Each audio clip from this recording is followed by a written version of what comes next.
Sir, ano po opinion nyo dito, sir, no? Sa kay Chase Cordero na kung saan po sa isang interview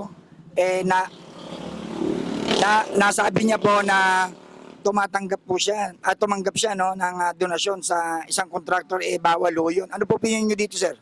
Naku po, dapat po makasuhan yung mga ganyan tao. Ganyan. Kasi unfair naman po sa mga lumalaban ng patas na tumatakbong senador. So dapat talaga, sir, sir, magbitaw na, dapat na ba siya magbitaw, sir? Oo, dapat na siyang magbitaw kasi wala namang malinis dyan sa mga umuupo dyan. Dapat lahat sila ilagay sa tamang proseso ng paglilitis kasi lahat sila gumawa ng di maganda sa ating bansa. Yun ko, salamat. Kumaga dapat, sir, maimbestigahan po ba?